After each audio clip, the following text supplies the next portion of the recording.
الفضل YouTube channel میں آپ کا استقبال ہے۔ اس چینل پر روزانہ قرآن پاک کی ایک آیت تلاوت سماعت ترجمہ اور مختصر تشریح پیش کی جا رہی ہے۔ ویڈیو اپلوڈ ہونے پر نوٹیفیکیشن پانے کے لیے اس چینل کو سبسکرائب کریں اور بیل آئیکن ضرور دبائیں۔ السلام علیکم ورحمۃ اللہ وبرکاتہ۔ حضرت موسیٰ علیہ السلام کا شمار بھی جلیل القدر پیغمبروں میں ہوتا ہے۔ آپ مصر میں پیدا ہوئے۔ آسمانی 4 بڑی کتابوں میں ایک کتاب تورات ان پر نازل ہوئی۔ ان کے والد کا نام عمران تھا۔ ان کی والدہ کے نام کے سلسلے میں اختلاف ہے۔ کئی نام تاریخ کی کتابوں میں ملتے ہیں۔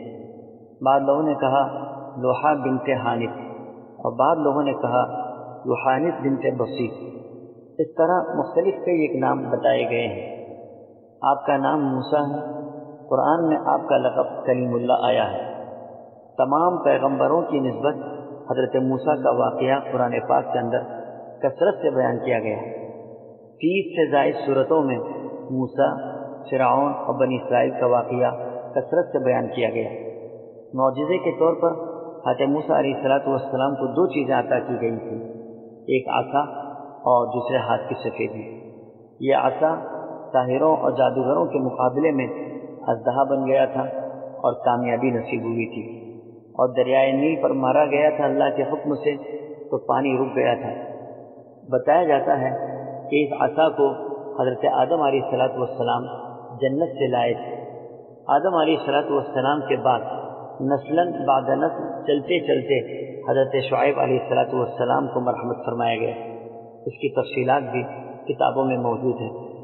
حضرت شعیب علیہ السلام نے اپنے داماد حضرت موسیٰ علیہ السلام کو یہ لاٹھی عطا فرمائی، جو بعد میں جا کر معجزے کا کام دینے لگی۔ حضرت موسیٰ علیہ السلام کی زندگی اور حیات کی ایک عجیب داستان ہے۔ فرعون کے بچوں کے قتل کا زمانہ تھا۔ اس موقع پر اللہ نے معجزاتی طور پر دشمن کے گرہی میں حضرت موسیٰ علیہ السلام جو کہ شیرخوار بچے تھے فرعون کے گھر پہنچا دیا تھا، پھر وہیں پر پرورش ہوئی۔